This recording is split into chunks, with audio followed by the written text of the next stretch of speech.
For Cameron, I'm in the studies department at University of North Carolina at Charlotte. I got my PhD back, and I've written 4 books now. Most recent monograph is Black Freethinkers, A History of African American Secularism, and I'll be telling you about parts of that book today. And I've also published a book last year, actually edited collection called Race, Religion, and Black Lives Matter, Essays on a Moment and a Movement. So broadly speaking, I'm a scholar of African American religious and intellectual history and secularism in America. And the first book I wrote on Black freethinkers is going to be part of a 2-volume series.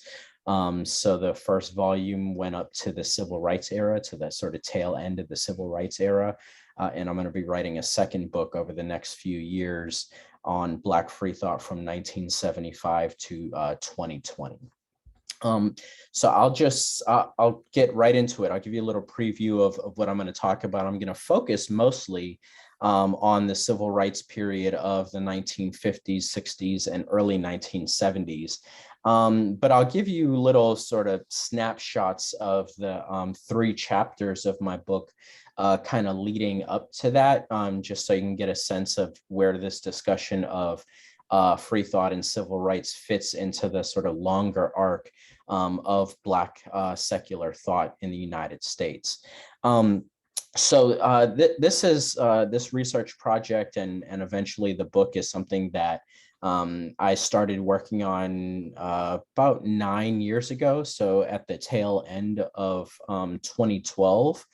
There were sort of multiple kind of impetuses for the research. One was reading the fantastic work of Anthony Pinn, whose many books on Black humanism you might have come across. He's a professor at Rice University. He's a theologian and has done a lot of work on kind of alternative African and African American religions, right? Looking beyond the traditional focus of evangelical Protestantism. And he's really kind of worked towards creating a Black humanist theology for the contemporary era. And in reading his work, I was really interested in sort of the broader history, right? A lot of his work is sort of focused on how can we create a Black humanist theology and ethics for today. And I was really interested in how did this even arise in the first place, right? Who were the first Black humanists? Who were the first Black secular thinkers? Why did they come to those positions? What were the challenges that they faced? What was the relationship between them and between white freethinkers of their same time period? So that really sort of motivated the start of my research. And like I said, I began the project in 2012, researched it for 6 or 7 years, and eventually published the book in late 2019.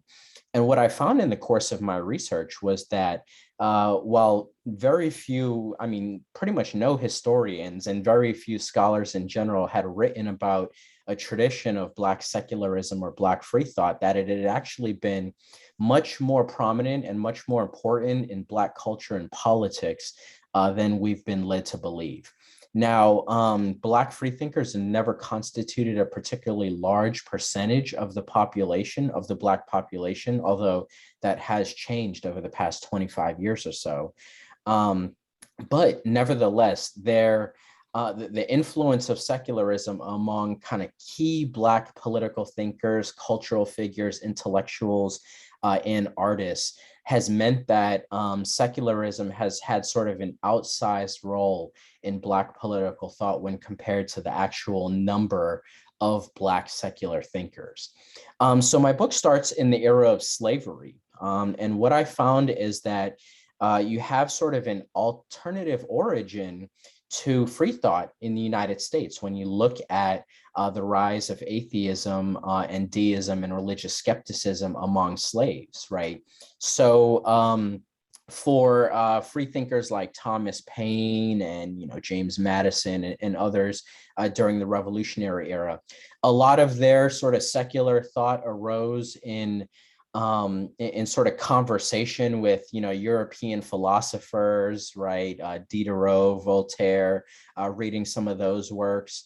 For others, it was sort of, they took kind of Unitarianism as kind of a way station on the way to free thought. But in large part, it was engagement with European philosophy and with the philosophy of the Enlightenment that really spurred the more kind of traditional deist movement in the United States. But if we're looking at the enslaved, we see a very different story.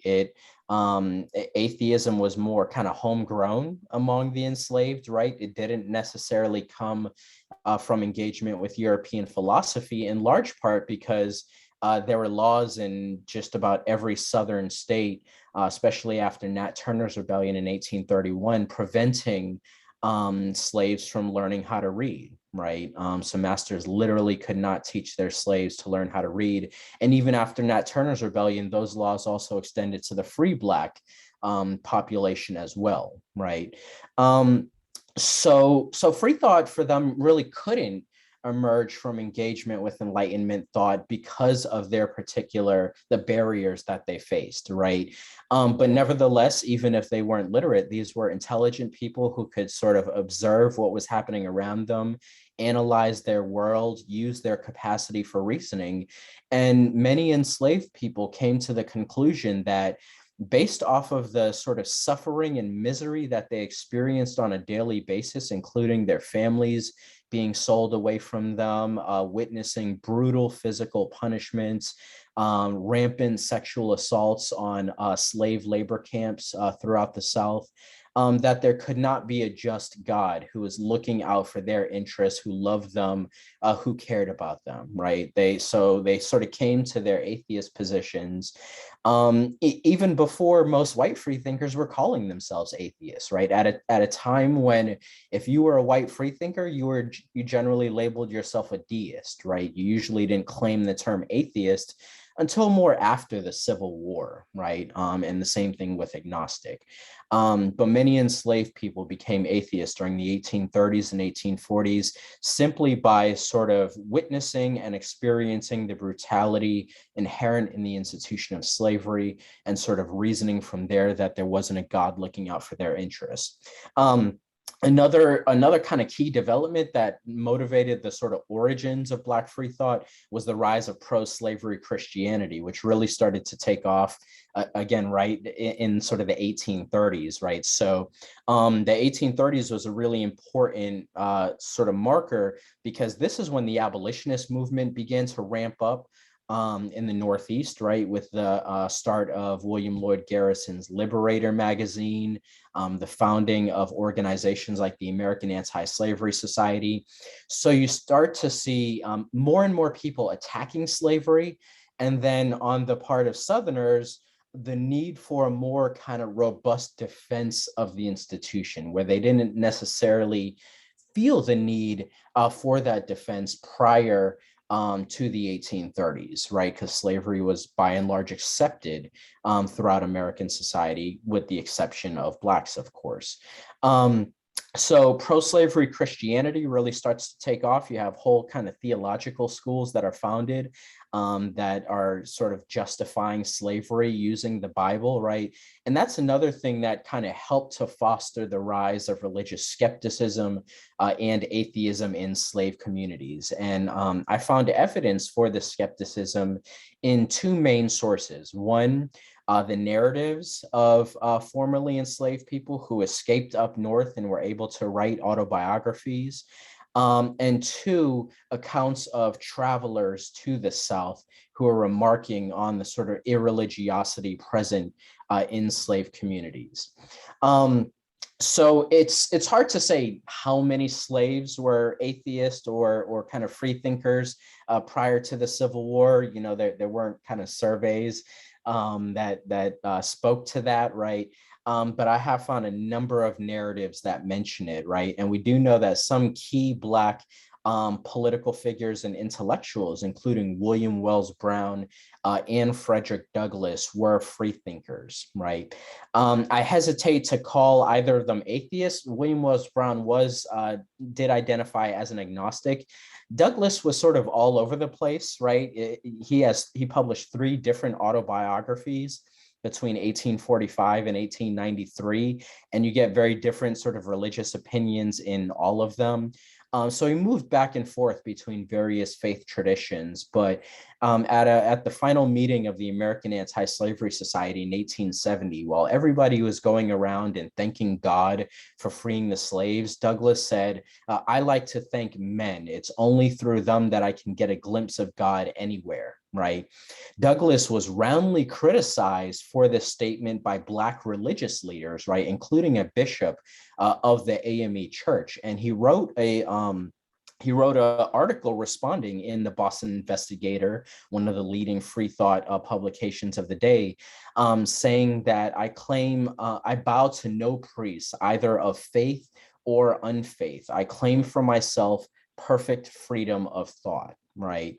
So he didn't necessarily strongly identify with the sort of free thought movement, but he wouldn't be confined by any particular religious position, right? Which, if you read Susan Jacoby's work, Freethinkers, he certainly fits within that definition, right? Somebody who was sort of anti-authoritarian when it came to religion, somebody who sort of refused to be boxed in by any particular traditions.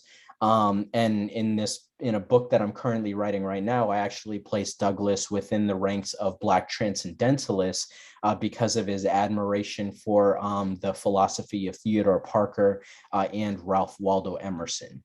So even in the 19th century, before Black free thought would really start to sort of take off a bit, we do see some of the leading Black political and political figures and intellectuals, including Douglass and Brown, adopting free thought. And this would become even more prominent during the 19-teens through the 1930s.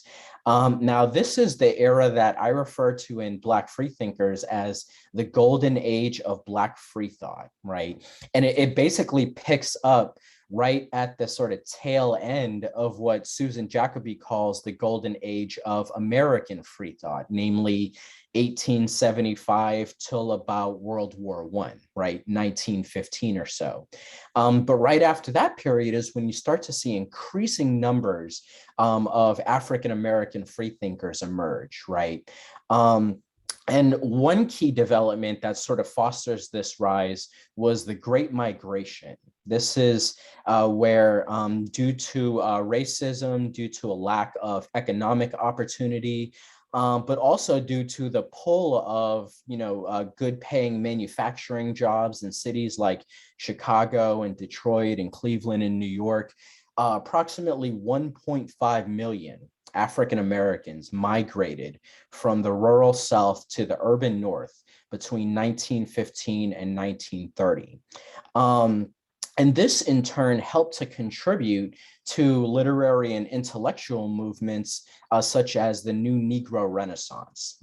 Used to be called the Harlem Renaissance, but scholars have sort of expanded that conception because it wasn't necessarily just particular to Harlem, right? We see sort of literary and kind of intellectual movements cropping up in New Orleans, in Chicago as well, in Detroit, right? Innovations in music and increasing emphasis on Black theater and the proliferation of Black writings, right? So in New York City, especially, Black free thought becomes really prominent among participants and leaders of this New Negro Renaissance, including figures like W.E.B. Du Bois, who was one of the main people basically supporting the New Negro Renaissance in New York City early on, right, by opening up the pages of the Crisis magazine to Black writers. Other prominent figures included Langston Hughes, Zora Neale Hurston, Nella Larson, Elaine Locke, who's widely hailed as the father of the Harlem Renaissance, and the Jamaican poet Claude McKay, right?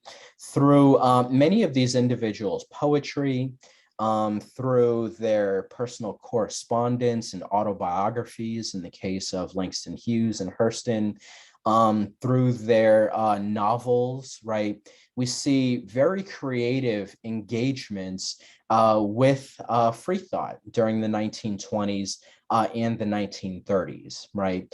So one of the more prominent people in this is Nella Larsen, who in 1928 published a novel Quicksand, which is of the many sort of works by Black freethinkers during the 1920s, I think is one of the most, if not the most significant for its really consistent engagement with atheism and secularism, constant critiques of African-American religion, right?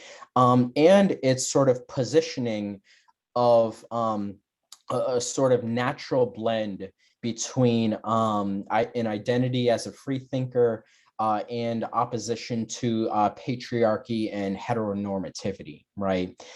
So the novel begins with a mixed race woman who's basically based off of Nella Larsen, right, named Helga Crane. She's in the South. She's teaching at a Black school named Naxos, an anagram of Saxon. And right from the start, from like the third or fourth page, she begins articulating her sort of dissatisfaction with teaching at this school.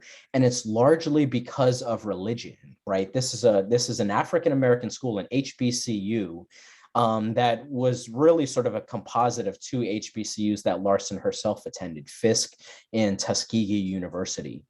And right at the start of the novel, there's a white preacher who comes in and he's preaching to the Black students there, saying, how great they are because, Naxos Negroes are not like other Black people throughout the country, right? They know their place. They're not out here petitioning for rights or anything like that. Yes, they're trying to educate themselves, but they're not pushing too hard against the sort of strictures of Jim Crow, right? And for Helga Crane, this was the last straw. She quit her job immediately thereafter. She travels up to Chicago and she thinks that, okay, maybe I'll experience some sense of community with African Americans there. She goes to a really prominent Black church in Chicago and she's spurned, right? Nobody talks to her. Nobody wants anything to do with her. So once again, she has very negative sort of interactions with religious people, right? She travels to Harlem, goes abroad to Europe, comes back to Harlem, where towards the end of the novel, she makes a really rash decision to marry a revival preacher named the Reverend Mr. Pleasant Green. He was a revival preacher from Alabama. Just so happens that Nella Larsen's in-laws happen to be a prominent revivalist family, an evangelical family from Alabama. So she marries Green, she moves down to Alabama with him, has 4 children in the course of 3 years, 1 set of twins and 2 single children. And after having the 4th children, she's basically laid up on her deathbed, right? Not knowing whether she's going to live or die. And she's looking back over her choices and realizing that she's really messed up her life by marrying the Reverend, right? And of course, marrying the Reverend sort of symbolized her acceptance of Christianity, her acceptance of the sort of kind of cult of domesticity, right? Get married, have a couple of kids, live happily ever after. That's what so much of African-American literature up until that point had sort of lifted up as the ideal, right?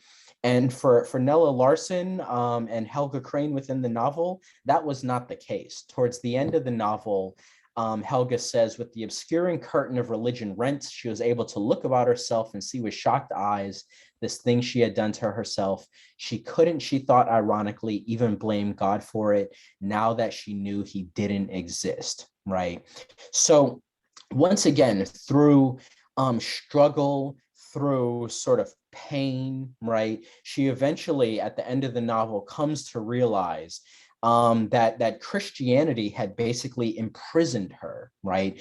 And so the novel really becomes a critique of Christianity. It's a critique of African-American religion, and also a critique of the sort of prevalence of patriarchy within African-American culture. And this really inaugurates the sort of ties between free thought and feminism that are going to be really powerful throughout the rest of the 20th century. So the sort of middle part of my book looks at this whole time period, right? The influence of the Harlem Renaissance, as well as kind of radical political thinkers like Hubert Harrison, Harry Haywood, and others who became increasingly attracted to the socialists and communists during the 19 teens through the 1930s, right? And they developed a sort of intersectional critique of the ties between capitalism, racism, and imperialism, right? And sort of came to the conclusion, these Black socialists and communists, that capitalism really worked hand in hand with American racism to keep Black people in a subordinate position. So much so that you had free thinkers and socialists like Hubert Harrison writing essays in the Truth Seeker, the leading Freethought journal of the day, participating in Thomas Paine birthday celebrations, and writing essays and giving speeches all throughout New York City, where he argued that African Americans should be the number one people in the sort of free thought fold, right? Because they have suffered more than any other group from what he calls the dubious blessings of Christianity, right? So you had a number of Black freethinkers who kind of naturally gravitated toward the Communist Party. Others who, like Richard Wright, who became communists, and then also sort of adopted the kind of communist critique of religion. In 1926, the Comintern, the Communist International, put out a directive explicitly stating that they expect all communists to be atheists, right? So their sort of standard position was that we are against any religious affiliation, right? And African American communists sort of took that same position. So those who sort of gravitated toward communism also eventually became free thinkers, and the opposite was also true through the 1930s. Now, the literature of the Harlem Renaissance, the poetry, the works published in the Crisis magazine, the organ of the NAACP, protest poems from folks like Claude McKay, as well as essays and books written by people like Hubert Harrison, Harry Haywood, W.E.B. Du Bois, and others, really provided a really important backdrop to the sort of organizing and political activity that we see in the more traditional civil rights movement, right? A lot of narratives of the civil rights movement kind of pick up the story when Rosa Parks refused to give up her bus seat in Montgomery in 1954. But of course, there was a lot that went into sort of what scholars broadly call the long civil rights movement prior to 1954. There was a lot of struggle, a lot of institution building, a lot of sort of false starts, legal cases in the 1940s that were sort of chipping away at segregation. So the work of these earlier Black freethinkers really provided kind of a foundation for those that would emerge in the 1960s. Now, my book ends with probably the longest chapter is the one on the civil rights movement, in large part because I wanted to sort of dispel this myth that the civil rights movement was a religious movement, right? Yes, religious institutions were incredibly prominent in the civil rights movement, as were religious people, but it was not in and of itself a religious movement. It was also a largely secular movement that in some instances was dominated by atheists and by agnostics, right? So if we look at an organization like the Student Nonviolent Coordinating Committee, for example, it was founded in Raleigh, North Carolina at Shaw University in February 1960. It helped to lead the sit-in movements that would start shortly thereafter, right? Initially, as an organization, they were committed to nonviolence and pacifism, right, with John Lewis sort of leading the way. But that was only the case for a couple of years, right? Eventually, James Forman would become the executive secretary of SNCC, and Forman brought a very different perspective to organizing in SNCC than John Lewis and some of his other Christian counterparts did, right? Forman had grown up in rural Mississippi. He had basically been forced to attend church, Clinton Church, with his grandmother during the 1940s, right? And he writes in his autobiography, The Making of Black Revolutionaries, that when he was 12 years old, he was forced to attend a revival service. Some of his friends yelled out that they had gotten religion. And the older people, he says, shouted that they had gotten religion too. He says, at the age of 12, in a Baptist tradition and setting, he did not have the courage to tell his grandmother that he thought this was all nonsense, right? So he says, I simply observed what had been happening around me and knew that I too could fabricate some tears in this emotionally charged atmosphere. So I covered my face with my handkerchief and cried, Lord, have mercy.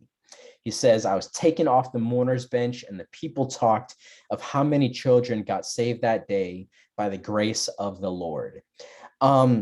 Now, oddly enough, I found like 4 of this same exact scenarios, right? Langston Hughes, Richard Wright, Zora Neale Hurston, James Forman. They all say very similar things about this a particular moment in a revival service, in a revival church, where this is when they're supposed to be accepting Jesus into the heart. There's pressure from the community. People are crying and saying, come to Jesus, all of that, right? They're up on the mourner's bench.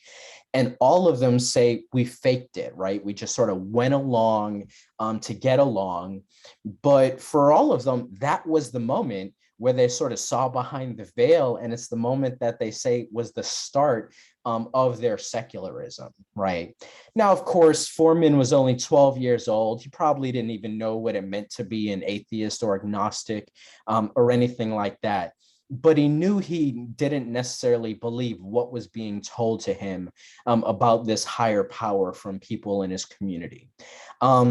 Later on, he would study philosophy at Wilson Junior College in Chicago, and he would bring his secular perspective to his civil rights activity. After he became the executive secretary of SNCC in 1963, he would ground his activism in secular humanism. He believed, kind of like Hubert Harrison had articulated 50 years earlier, that Christianity was a prime reason that Blacks were in a subordinate position in the United States. He thought that especially a sort of otherworldly strain of Black Christianity really sort of held back a lot of people who might be socially active and socially conscious, but said, you know what, God will take care of it. Everything will be okay in the by and by. Forman thought that that particular perspective was really hurting his community, right? Now, Forman, along with Stokely Carmichael in 1966, just 6 years after the organization was founded, largely on Christian and pacifist principles, Forman and Carmichael would lead the transition of SNCC from a religious to a secular organization, and they would help to inaugurate the Black Power movement. The major goals of the Black Power movement were to promote Black economic advancement, a pride in Black culture, right? This was where the phrase Black is beautiful came in. Independent Black political action. So in places like Newark, New Jersey, Atlanta, Georgia, Philadelphia, right, where you have Black majorities, Black Power advocates said that we should have mayors and other political figures who are representing our interests, right? So this is where the move for voting in Black mayors and city councilors and whatnot came from. But another kind of key aspect of Black Power was an emphasis on armed self-reliance, right? So not necessarily going out and actively shooting people or anything like that, but just practicing self-defense, right? And exercising their rights, their Second Amendment rights, under the Constitution, right? So really they were rejecting this sort of pacifist and nonviolent philosophy of the traditional wing of the civil rights movement. Right. Now, the main institutional expression of Black Power, which was an ideology, the sort of main institutional expression was the Black Panther Party. Um, the Black Panthers were a secular organization created in 1966 as a response to police brutality in Oakland, California, and throughout the Bay Area, right? The initial impetus for their creation was the killing of an unarmed Black man in 1966 in Oakland, California. And activists like Huey Newton began a practice of policing the police, right? This was one of the first things that the Black Panthers started doing, where instead of having cops follow them around, they would follow the police around. Right. And whenever the police pulled somebody over, the Panthers would get out with their shotguns slung over their shoulder and just make sure that nothing untoward happened, like had happened in mid 1966 with that unarmed Black man in Oakland. Right.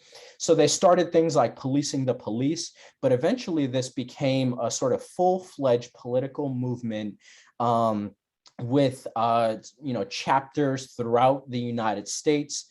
And they did things like starting health clinics, right? Running ambulance services in rural areas. Their most famous program was a free breakfast program for children, right? Based off the premise that children can't learn adequately if they're hungry. And this was their most widespread and successful program. Huey Newton, in his autobiography, is very clear that all of these endeavors that the Black Panthers were engaged in were based off of his humanist philosophy, right? That human beings need to take control of their own fates, and they need to do for themselves because God was not going to be providing for them, right? Newton himself had grown up in a really religious household.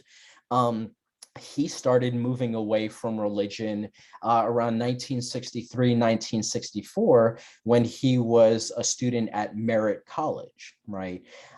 Just studying philosophy, studying existentialism, reading Jean-Paul Sartre and others helped him move away from religion. And this is something that becomes increasingly prominent during really the period from the 1920s up through the 1960s, in that free thought among African Americans remains in large part a response to racism and Jim Crow, but it's also motivated by the increasing educational opportunities that African Americans have, with universities no longer being strictly segregated by color, right?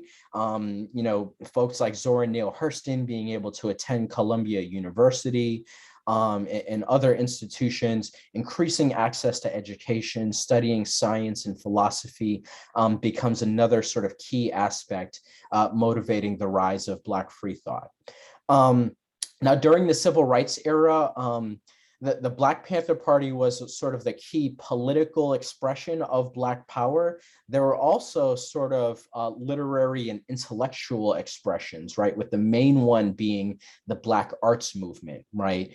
And free thinkers were really prominent in this movement as well, too, including individuals like James Baldwin, who in his work, The Fire Next Time, published in 1963, notes that he had been a teenage preacher in Harlem during the 1940s. And even after being a preacher for 3 years, or perhaps because he had been a preacher for 3 years, he writes in The Fire Next Time that the blood of the Lamb had not cleansed me in any way whatever. I was just as Black as I had been the day that I was born. Therefore, when I faced a congregation, it began to take all the strength I had not to stammer, not to curse, not to tell them to throw away their Bibles and get off their knees and go home and organize, for example, a rent strike. So here we see that sort of rejection of the prevalent otherworldly strain of Black Christianity that was kind of common among Pentecostals, which was his faith, in New York City and other areas throughout the 1940s. And he's saying, I'm a preacher for 3 years, but nothing is changing in terms of the material circumstances of Black people. Nothing is changing in terms of the sort of racism that we're experiencing. So eventually he came to reject belief in a God, although he still sort of engaged with various elements of African American religion. He loved the music, he loved the drama of religious services, but that belief in a God who is going to sort of come and save humanity, he sort of put that aside, right? Like a lot of other activists were doing during his time. Along with Baldwin, Lorraine Hansberry was an important part of the Black arts movement, and another writer whose secularism heavily influenced her literature, right? Hansberry was born in Chicago.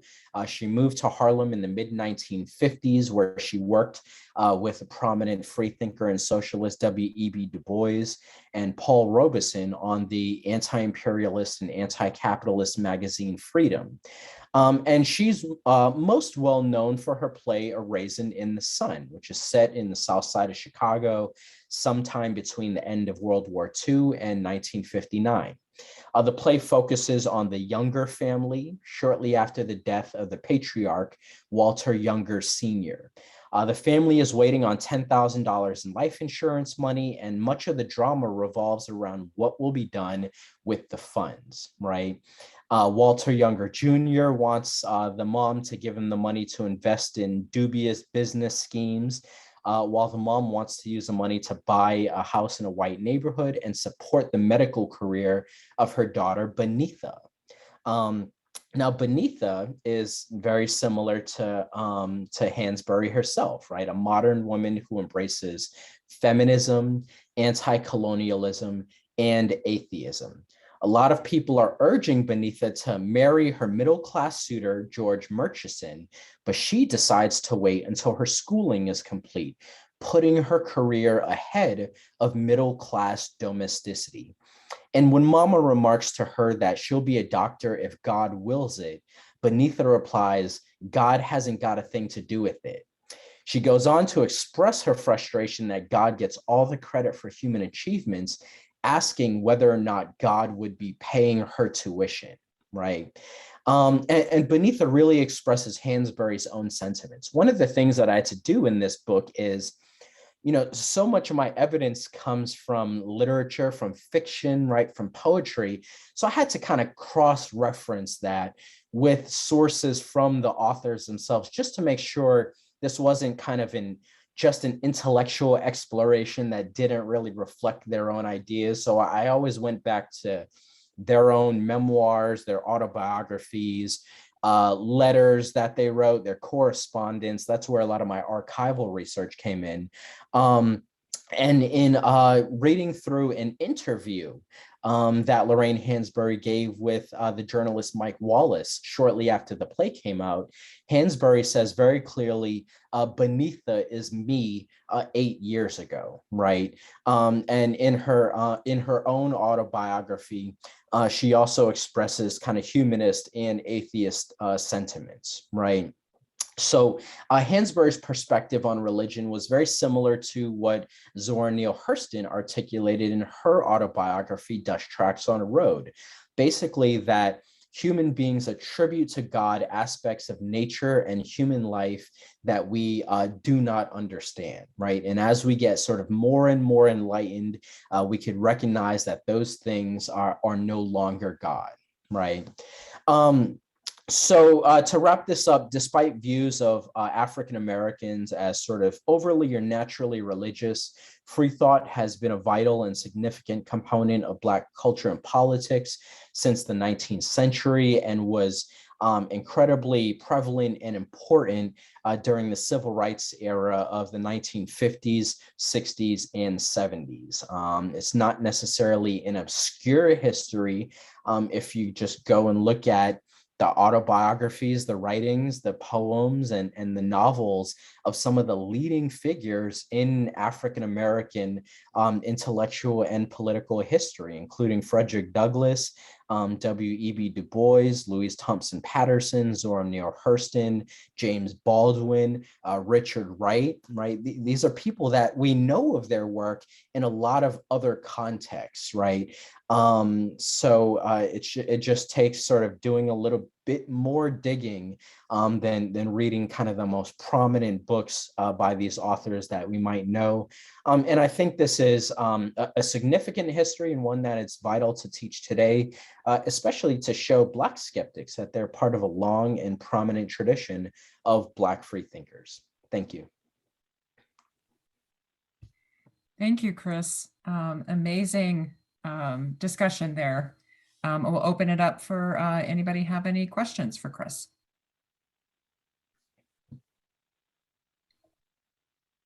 Yeah, Chris, how do you think, what was the transfer mechanism of religion into the slaves when they came over here?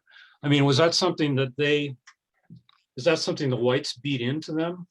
Or is it something that they were curious about and whites didn't beat it into them in large part because they knew the sort of liberatory messages and the dangerous messages of Christianity.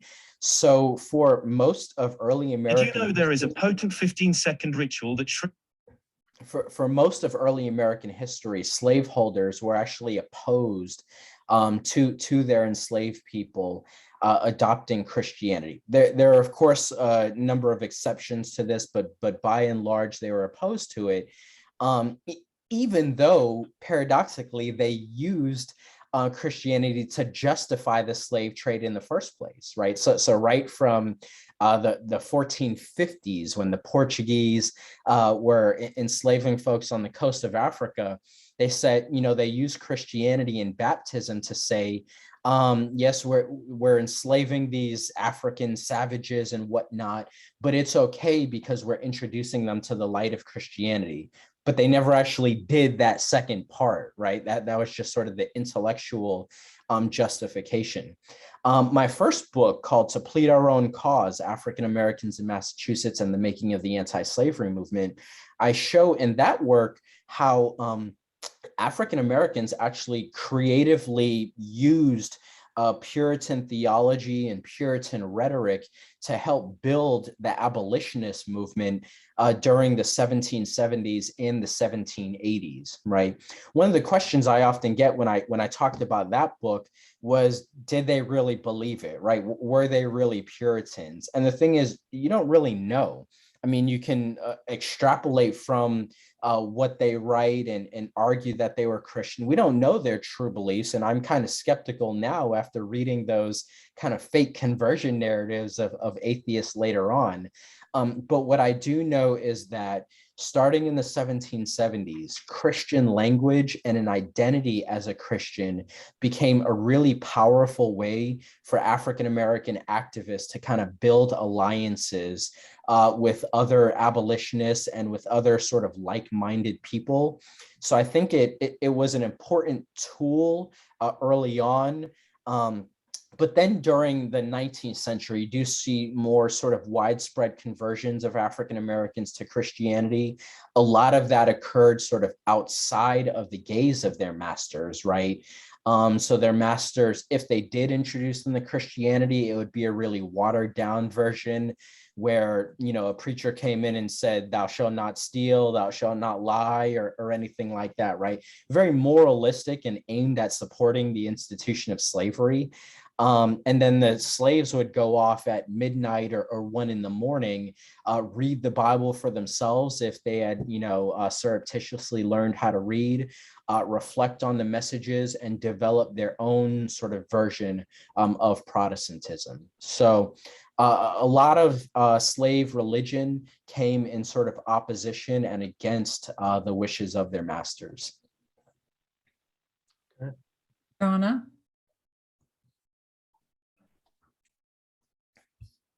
Whoops. Yeah, we can hear you. Okay. I'm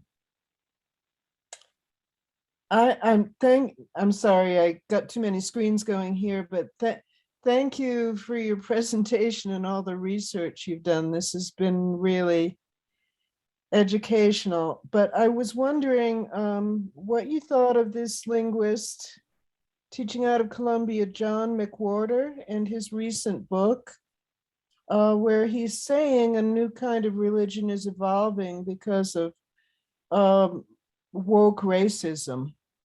Mhm. I mean, are you familiar with him? I'm not, no. Oh, okay, I'm sorry then. Oh, no That's problem. throwing you a curveball. But he has been fairly outspoken in the last few years. And he's probably about 15 years older than you, farther down the academic route, Mhm. teaching at Columbia now, but well, I'm sorry, you're not familiar with him, so I'm throwing you a curveball. I'm Oh, sorry. no problem, no problem. Definitely something to check out, especially when I'm, working on that second volume, which is taking the story to much closer to where we are right now. So, He's yeah. talking about the evolution of a new religion out of this wokeism. Well, not in the usual sense, but you touched on this several times, that various people historically had experienced religion, Mhm. and the draw of it and the need for affiliation with groups that they responded to. At the same time, another part of their mind was rejecting the whole hoopla of it. Yep. And he is exploring this further in terms of the way the woke views are evolving. He's Okay. quite concerned about it. Okay. Um, I, I don't know that I'm writing about something similar, but my project right now, the book I'm currently writing, is a history of African American Unitarian Universalists, dating back to long before the Unitarians and Universalists had actually merged. That happened in 1961. I start this book in the 1740s with sort of the predecessors to the Unitarian churches. And I take the story up to the recent creation of Black Lives of Unitarian Universalism, which is a group that, so maybe this is like the opposite of what McWhorter is talking about, but basically it's a group that emerged out of the sort of confluences of the movement for Black lives and liberal religion and Unitarian Universalism. So there was a Black Lives Matter convening in Cleveland in July of 2015. And some of the prominent activists there just so happened to also be Unitarian Universalists. They were having lunch together, and these are African-American activists. They're talking about their experiences in, predominantly or overwhelmingly white UU congregations, right? And they were talking about their frustrations with sort of lack of cultural awareness among members of their congregations, but at the same time, their love for sort of the theology and the principles of Unitarian Universalism and how they felt these really sort of meshed well with Black Lives Matter, right? So the first principle of the 7 principles of the UUA, for example, is the inherent worth and dignity of all people. Right. And that, of course, goes right hand in hand with notions that all Black lives matter. So these activists really saw a lot of synergy or if you will, between their theology and between their politics. And they ended up creating a new organization, Black Lives of Unitarian Universalism, that could really sort of speak to the intersections between those two and provide sort of community, right? One of the things that's so interesting to me about this, about sort of Blacks and Unitarian Universalism, is the kind of theological diversity of UUism in general, right? Because you might have folks that are more traditionally Christian and believe in God. You have Buddhists or former Muslims. You also have atheists, agnostics. You have people who practice Wiccan and witchcraft and stuff like that. So it's very incredibly diverse, and many of them are free thinkers. So it's something that kind of was sort of an interesting spin-off, I think, of my book on Black free thinkers. Now, this book is already published, or it's going to be published? It's going to be published. I'm writing it right now. Okay, thank you. Yep. It should be interesting. Thank you. And the person on the phone call, did you unmute to be able to ask a question?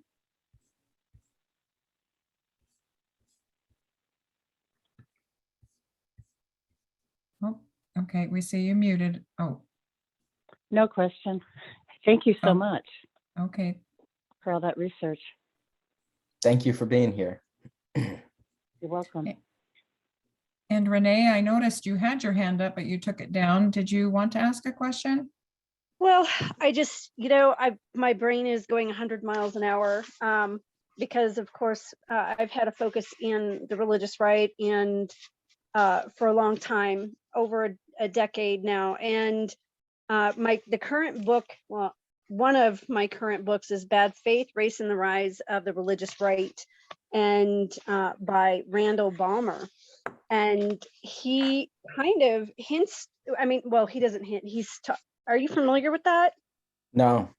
Okay, well, he literally is painting the picture that abortion wasn't the original politically galvanizing force of the evangelicals. It was race. And since they weren't allowed to institutions like Bob Jones University and other organizations that wanted to have that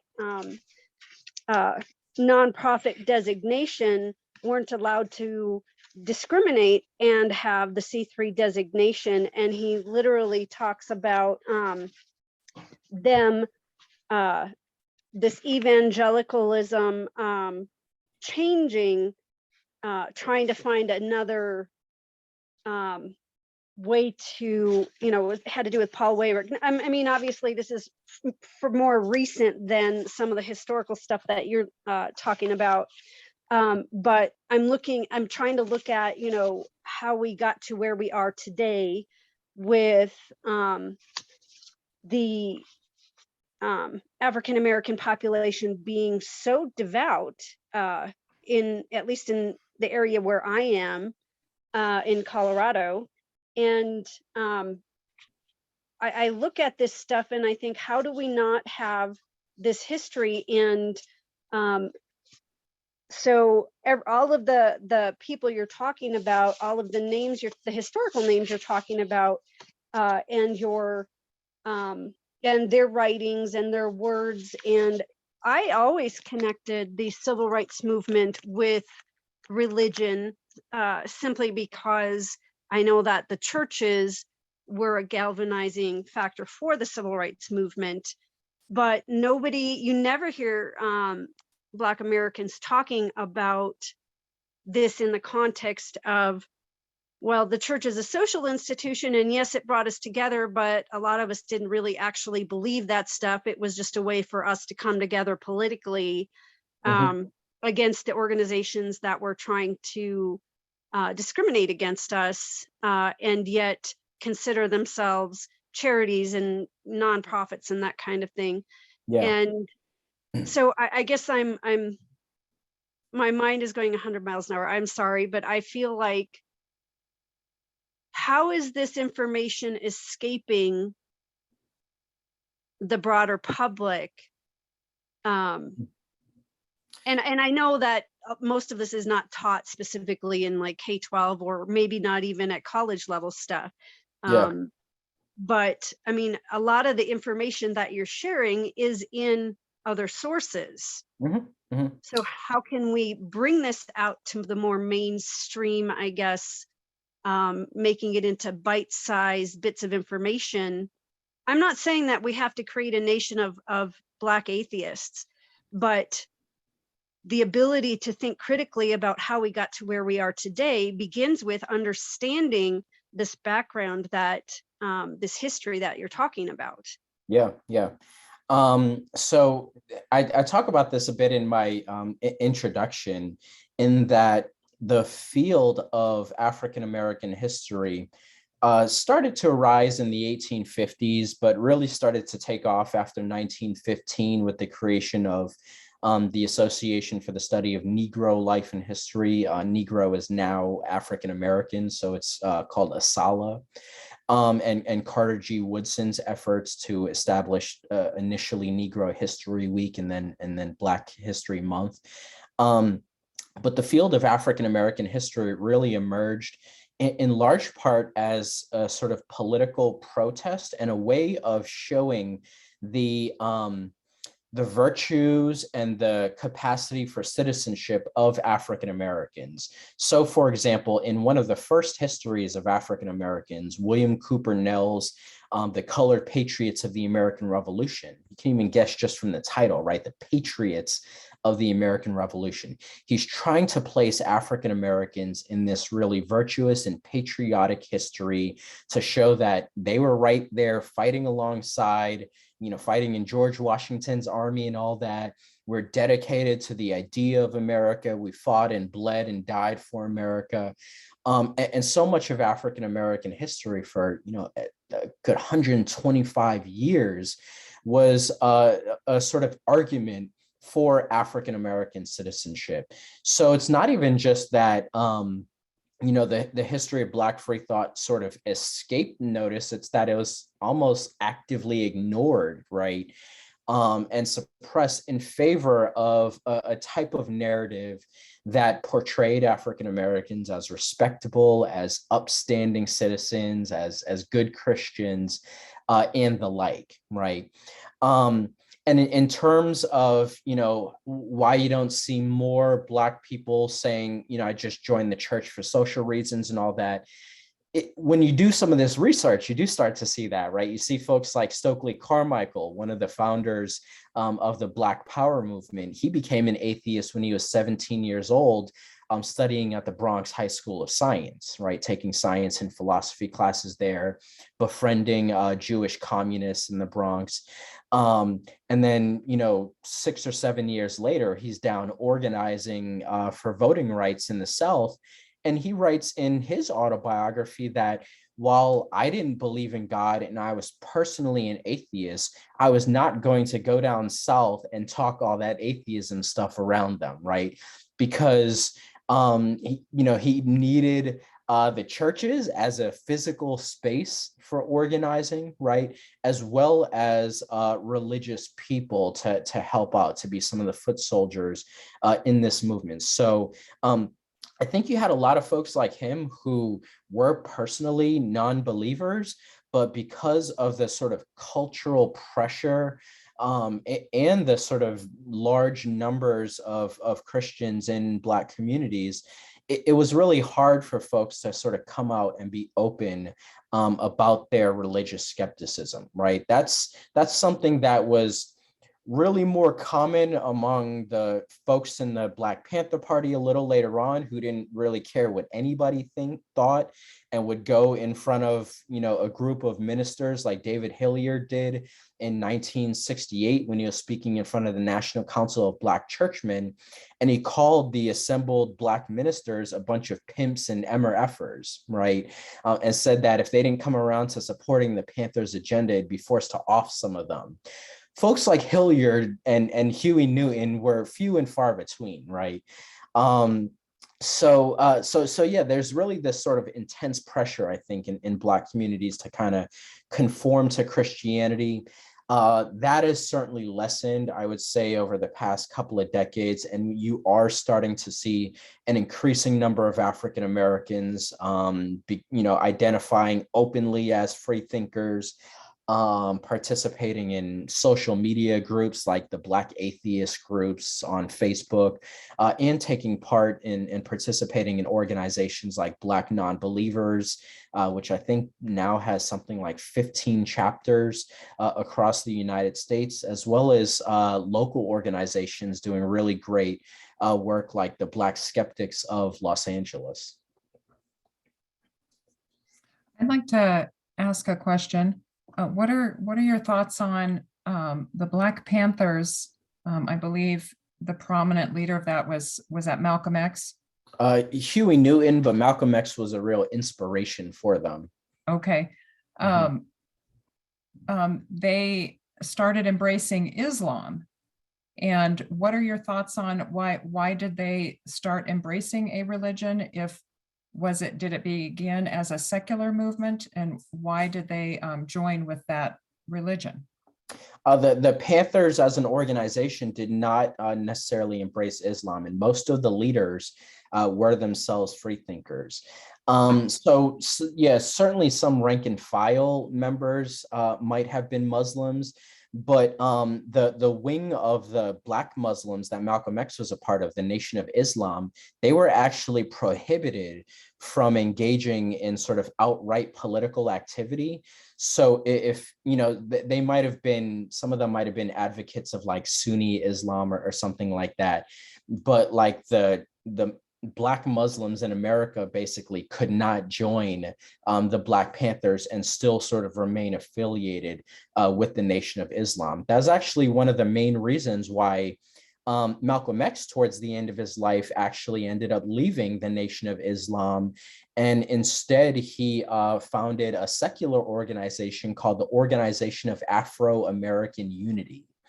And he founded this as a way to sort of bring together people of different faiths and people of no faith. He was very explicit about that he wanted to, you know, build as broad of a Black liberation movement as possible. And he knew he couldn't do that under the Nation of Islam because Elijah Muhammad was really sort of uber focused on getting converts and having them live sort of respectable individual lives, right?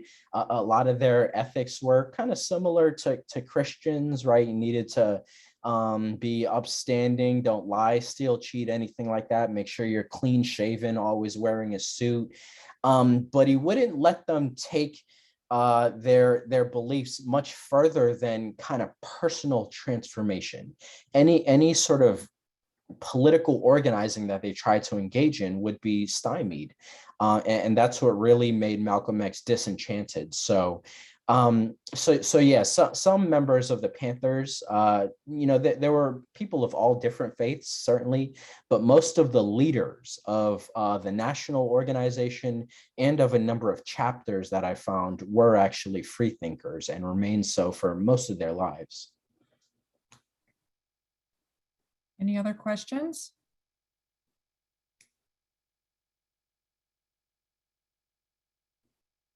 I did have one more. I feel like in the past, the Black Panthers, they were being described as like domestic terrorists, you know, with the FBI, you know, a very you know, investigating all of their moves. And then I think kind of more a modern movement, the 1619 Project by Nicole Hannah-Jones, trying to create a different narrative or bring the Black history narrative a little bit more up front. I feel like anytime the Black community tries to gain a little bit more prominence or self-respect or wants a you know, their fair share of the piece of the pie for the American dream, it's always kind of watered down and you know, let's not give them, you know, their voice. And I think it's a shame. And what are your thoughts on that?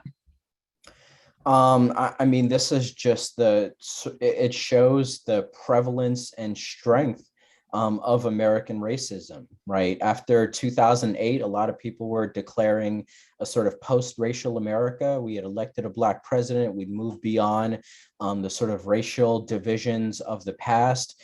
And in very, very short order, we saw that was not the case, with Republicans in Congress doing everything they could to stymie Barack Obama's efforts, largely because they didn't like seeing a Black person in office, you know, or in the White House, right? And their followers didn't either. So what we're seeing with, you know, the opposition to quote unquote critical race theory, which most of what people are calling that is not actually that. Critical race theory is a legal theory developed by scholars that analyzes the prevalence and systematic nature of race in the legal system. So kids aren't being taught that in school. Most college students aren't being taught it, even graduate students. It's usually people in law school. but yeah, this shows the sort of increasing importance and continuing prominence of race in America. And you're right that we do see these sort of kind of crazy backlashes and ways of portraying Black activism in the most extreme terms, right? So I think it was maybe 4 years ago that activists in the Black Lives Matter movement were being labeled by the FBI as Black identity extremists, because they dared to say that their lives and the lives of their family and people in the community mattered, right? Not more than other people. They weren't arguing for Black supremacy, just that we matter. We're here, we're alive, our lives have value, right? And that was, of course, the case with opposition to the Black Panthers, who were advocates not of armed rebellion. They weren't advocates of violence for violence sake. They were advocates of self-defense and using their constitutionally protected Second Amendment rights should somebody else attack them, right? That was it. But that in itself posed such a sort of threat to the prevailing order that the only way to sort of attack it is to make it seem as extreme as possible, right? And something that led to really the outright murder of Black Panthers like Fred Hampton in Chicago. There was a recent movie that came out sort of telling that story, right? And we're seeing similar things, I think, over the past couple of years with very kind of suspicious deaths of Black Lives Matter activists shortly after an arrest or something like that, since the protests in Ferguson a few years back. So yeah, unfortunately, as the 1619 Project shows, some of the foundations of this country were slavery and racism, right? Throughout the years, we've taken steps to try to address those in the Constitution and in the legal system. Blacks have continually fought, and white allies and allies of other races have continually fought for equality, have made important gains at certain moments, but those gains always need to be protected because, I mean, even 50 years after the Voting Rights Act, we're seeing a lot of that being rolled back. So just speaks to the importance of kind of continued vigilance and activism among people of goodwill, I think.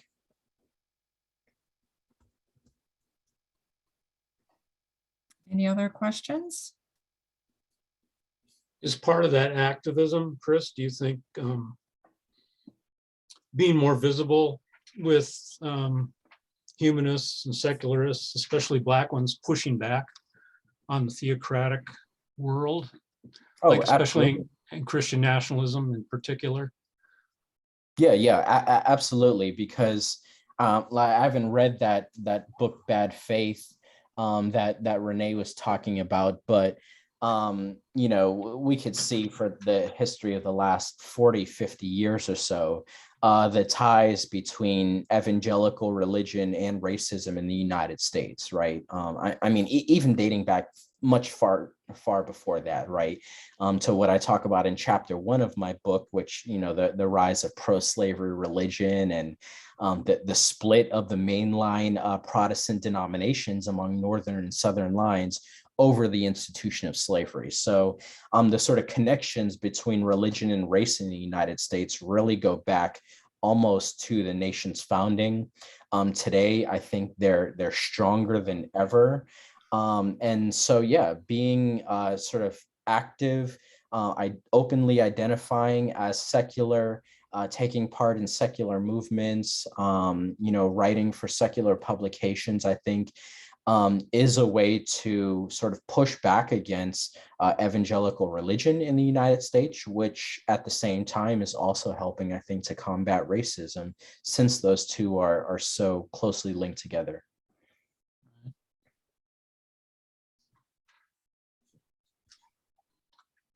Renee?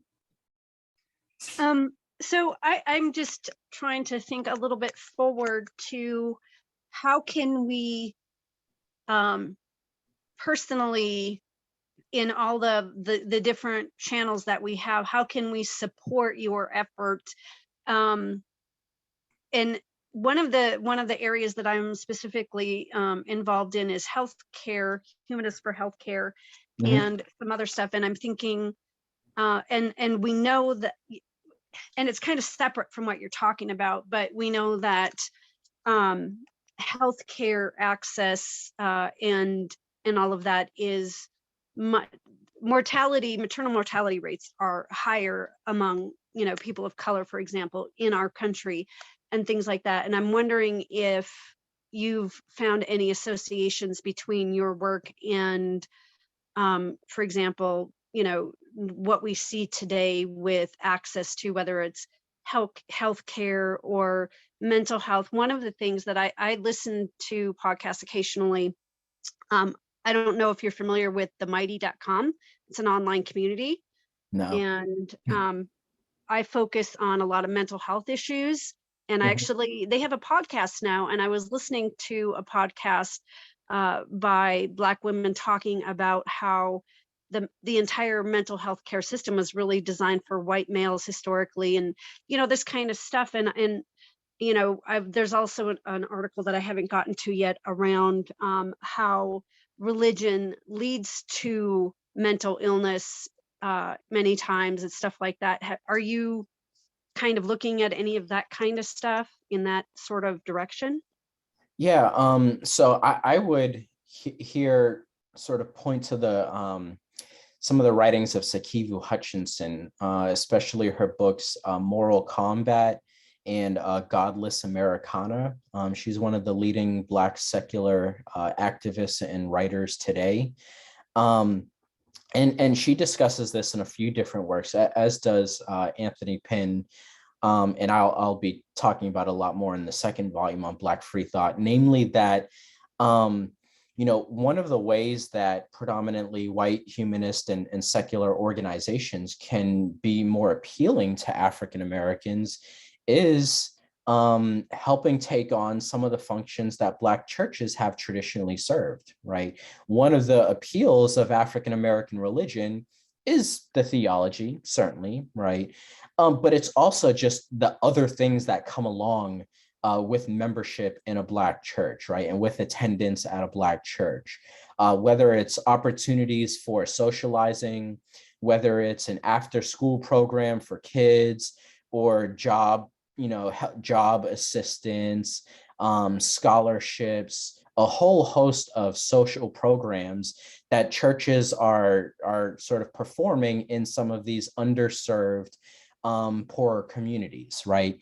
And if secular organizations start to take on some of those and address some of the real world issues that African Americans are facing, like healthcare, like housing disparities, like the school to prison pipeline, and social problems like that, rather than a sort of overemphasis on things like separation of church and state or teaching evolution in schools, right? Those are certainly important, but the other things are too, right? And so focusing on some of those social issues and adopting some of the aspects and functions that Black churches have traditionally served can bring a lot more African Americans and people of color in general into the fold, right? The organization that Hutchinson founded in LA, the Black Skeptics of Los Angeles, I think it was five or 6 years ago, maybe a little longer. They started the First in the Family Humanist Scholarship that supports scholarships for humanists or for humanists of color, right? Both Black and Latino in LA, and LGBTQ and disabled humanists, right? So something like that, where the secular organization is providing a real kind of practical benefit, I think will be really appealing to people, right? And also, I would just say that whenever you can, donate some funds to organizations like Black Skeptics of Los Angeles, but also to Black Non-Believers Incorporated, which is doing wonderful work in multiple cities throughout the country. Nice. Those are really great, tangible things that, make a lot of sense, because one of the things that I've noted in efforts to just learn and become that, the anti-racist kind of thing. First of all, when any progress that any one demographic makes really benefits the larger group. So, for example, progress we make with Black Americans is going to benefit people with intellectual and developmental disabilities, who also actually make up over half of all police killings. But a lot of people don't focus on that because it's a different kind of disparity than, the police killing of Black Americans.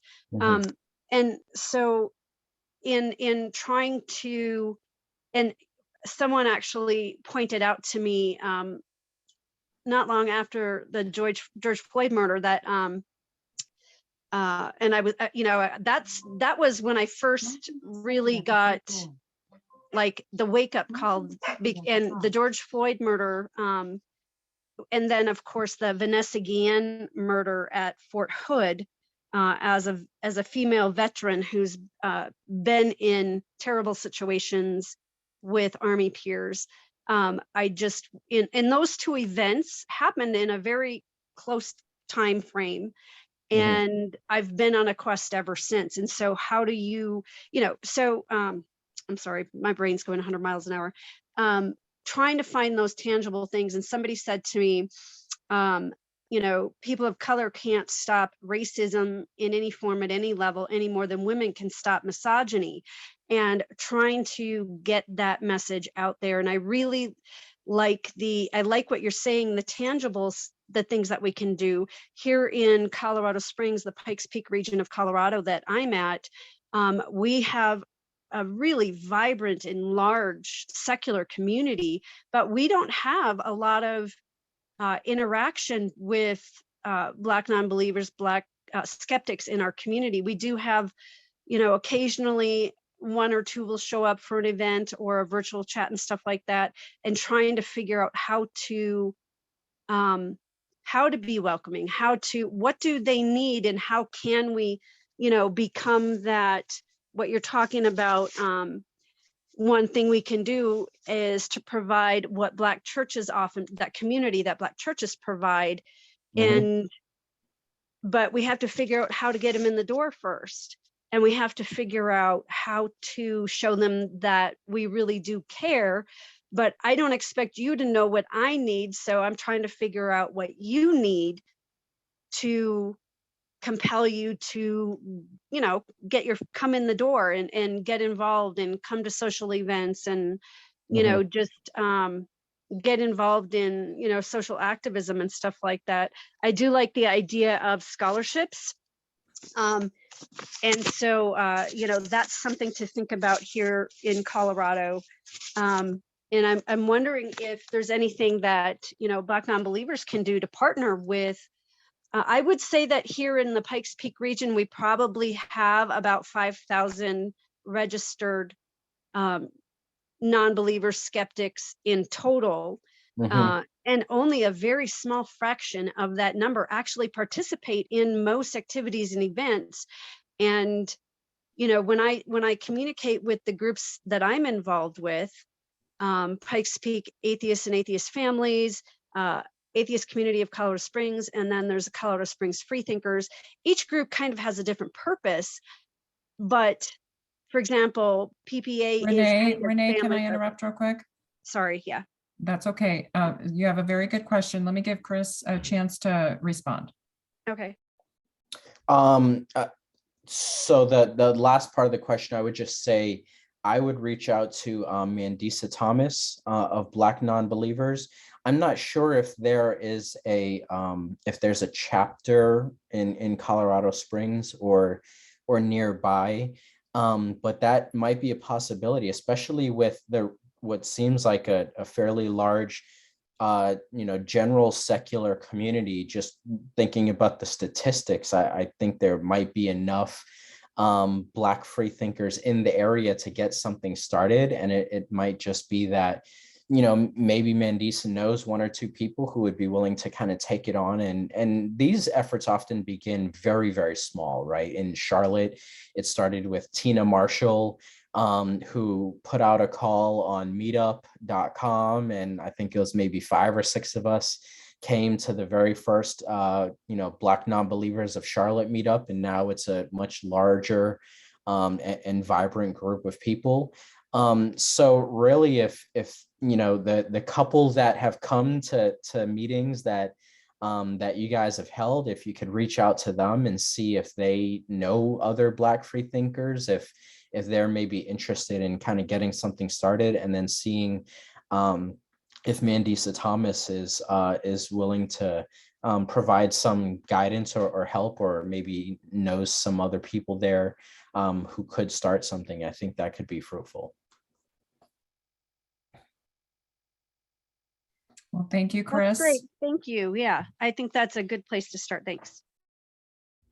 Yeah, thank you so much. And we really appreciate all the research that you've done, and was very, very eye-opening. Remind us again what the name of the book you are working on, and we'll be watching for that. The name of the book I'm working on now is called Liberal Religion and Race in America. I have published one chapter from that book on Black Lives of Unitarian Universalism. So that publication is in my book that came out last year called Race, Religion, and Black Lives Matter.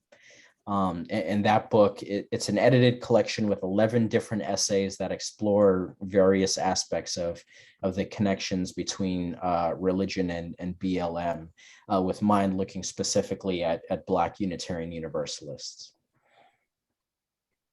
Okay, great. And again, thank you so much. And thank you, everybody, for joining, and I hope you enjoyed it. And have a good rest of your weekend. Thank you Thank you, again for having Chris. me. Thank you, Cheryl. Thank Bye. you, guys. Thanks, Chris.